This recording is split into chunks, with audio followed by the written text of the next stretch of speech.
नमो नमः। सुप्रभातम। मिथिला देश उत्पन्न अमर विजय विस्तर कात्यायन कुलख्याति काशीतः सुप्रशिक्षितः काल ज्ञान प्रदानाय यत्नं करोमि नंतरम रंजनाचार्य नामोहम नमामि विजयम गुरु यदीयाचरणाम्भोजम ग्रहाणाम ज्ञानदायकम।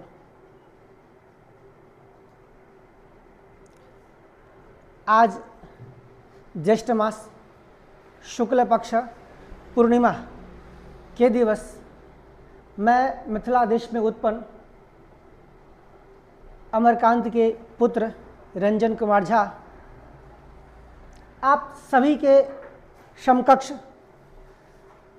हम ज्योतिष के उस कक्षा के बारे में एक दिवस बात किए थे कि हम ज्योतिष की कक्षा लेकर के आप लोगों के समकक्ष आएंगे। तो आज हम ज्योतिष की कक्षा लेके नहीं आए हैं। हम आज ज्योतिष के कक्षा में क्या पढ़ेंगे या फिर हमारी क्या सिलेबस होगा, हम उसके बारे में चर्चा करेंगे। सामान्यतः अगर देखा जाए तो आप सब ऋषि कुमार,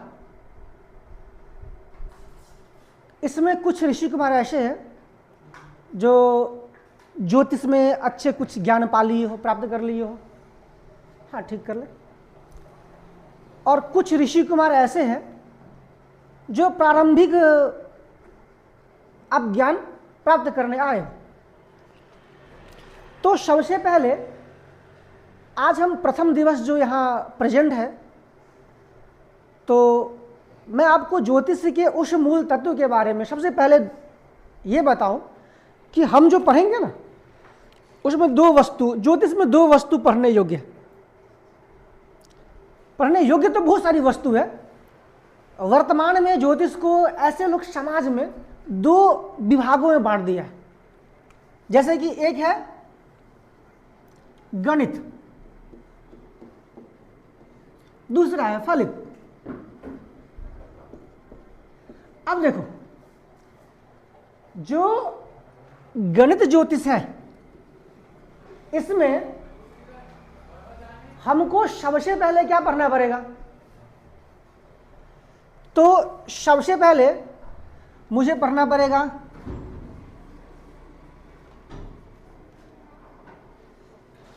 संस्कार, जो सबसे डिफिकल्ट वस्तु है। चलो अब यहां से पढ़ेंगे इष्टकाल,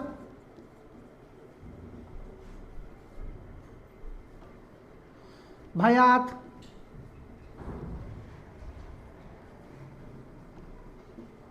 भवोग।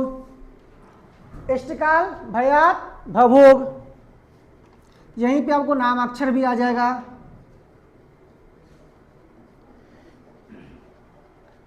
इष्टकाल, भयात, भवोग, नामाक्षर, ये प्रकरण पढ़ेंगे बाद में, ठीक है। फिर यहां पढ़ेंगे ग्रह स्पष्ट। अब देखो, जो ग्रह स्पष्ट की बात हो रही है, तो ग्रह स्पष्ट में आप जानते हो कि यहां पे जो ग्रह स्पष्ट की बात हो रही है, तो यह सूर्यादि नवग्रह की बात होगी। क्या होगी? सूर्यादि, सूर्यादि नव ग्रह स्पष्ट। ओके, जब सूर्यादि नवग्रह स्पष्ट कर लेंगे तो क्या बनाएंगे? लग्न, लग्न स्पष्ट। जब लग्न स्पष्ट हो जाएगा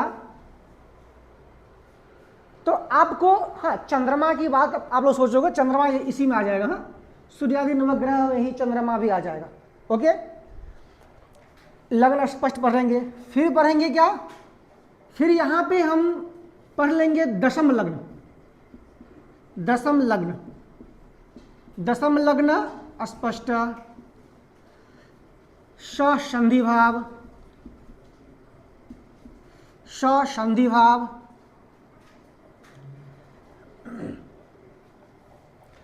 फिर पढ़ेंगे विंशोत्तरी,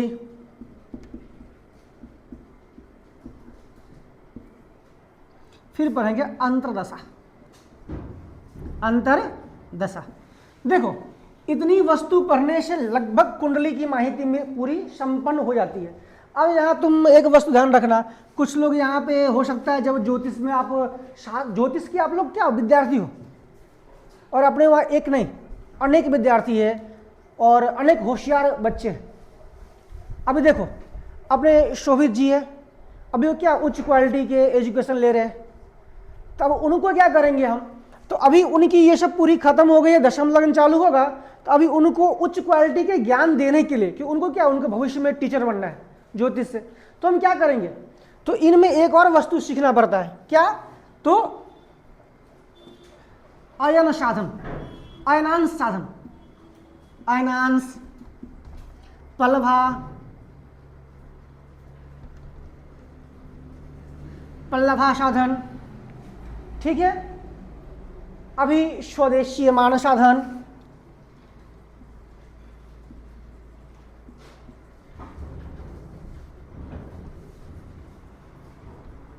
ओके, स्वदेशीय मान साधन। तो ये सब हमारी एक सिलेबस है, जो सिलेबस के बारे में हम अभी चर्चा कर रहे हैं। इस सिलेबस को हम क्रमशः पढ़ेंगे। इस सिलेबस में जितनी भी वस्तु दिया हुआ है, तो इन सब वस्तु को जानने से पहले, ये तो बस हम गणित की बात कर रहे हैं, फलित की अलग सिलेबस होगी। उसमें क्या है, कुंडली देखने की रीत, कुंडली देखने के क्रम में क्या होता है, कौन सी क्रम है, कौन सी क्रम है, और कौन सी क्रम के द्वारा हम कौन सी वस्तु को देखते हैं, वो हम अलग प्रकरण में उसकी एक सिलेबस आपको हम जान करेंगे। अभी जैसे मान लो मुझे ये पढ़ना है, क्या पढ़ना है, ये पढ़ना है, तो संस्कार, तो मान लो संस्कार यह किसकी बात हो रही है, तो संस्कार बात हो रही है जन्म समय की, किसी व्यक्ति विशेष का नहीं। ये 16 संस्कार नहीं समझने का, ये संस्कार किसका है, किसी व्यक्ति विशेष का। अब देखो हम यहां से सामान्यतः जानते हैं कि इष्टकाल सूर्योदयात यत कालम श्रावणेष्टम प्रकृतम, जो सूर्य उदय से लेकर के जातक के जन्म समय तक कालमान को इष्टकाल कहते हैं। आप ज्योतिष के बारे में जानते ही हो, हम आगे डिफिनेशन करेंगे, आज हमारी कोई क्लास नहीं है, चर्चा नहीं करने वाले हैं। ज्योतिष किसे कहते हैं आप लोग जानते ही हो, किम नाम ज्योतिषम काल विधायकम शास्त्रम इति ज्योतिष शास्त्रम, सूर्यादि ग्रहणाम बोधकम शास्त्रम इति ज्योतिष शास्त्रम। ज्योतिष कितने हैं, ज्योतिष के 3 प्रकार है, आगे जाओगे तो 5 प्रकार है। ये सब वस्तु हम चर्चा करेंगे, विस्तार से करेंगे, क्रमशः करेंगे। और अगर लगभग जो ये सिलेबस बनाए हैं ना, ये सिलेबस एक पुस्तक है, जन्म पत्र दीपक, लगभग उस पुस्तक के हिसाब से ये सिलेबस मैच करेगा। और अगर हम सत्य में इसकी अध्ययन करें ना, तो ये हम पढ़ेंगे ना, हम 0 लेवल से पढ़ेंगे। कितने से, 0 लेवल से, क्योंकि मुझे पता है इसमें रंजन भाई है, अच्छे खासे आगे बढ़े हुए, आदर्श भाई है, आते हैं। अभी कुछ भाई है जिनको आता ही नहीं है, अभी ये अपना ओम भाई है। तो अपने क्या है, उनके लेवल से हम चालू करेंगे नीचे से, बरोबर।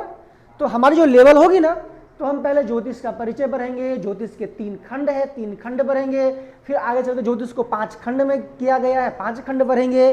फिर ज्योतिष के 5 खंड में क्या क्या है, फिर हम कहाँ आएंगे कि ज्योतिष में जो हमारा जो पंचांग कर्म है, ये क्या हम ऐसे ही कुंडली पढ़ लेंगे, यहाँ पे लिखा हुआ है कि इष्टकाल भयात भवोग, हम पढ़ लेंगे?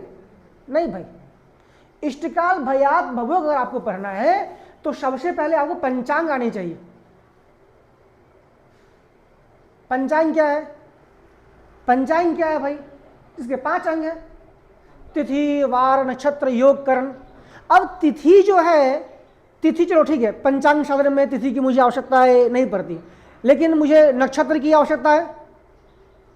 इष्टकाल हम कहाँ से लाएंगे, इष्टकाल लाने के लिए आपको क्या चाहिए, सूर्य उदय चाहिए, भयात लाने के लिए क्या चाहिए, नक्षत्र चाहिए,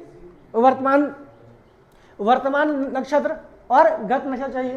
तो जिस तरह से मुझे नक्षत्र की आवश्यकता है, जिस तरह से मुझे उसकी जो सूर्य उदय की आवश्यकता है, तो इनके लिए मुझे ये जानना होगा कि कौन सी नक्षत्र कितने होते हैं, नक्षत्र का भोग काल कितने प्रकार का होता है, जैसे कि तिथि वार नक्षत्र योग करणों का 3 प्रकार का भोग काल होता है, 3 प्रकार का भोग काल होता है।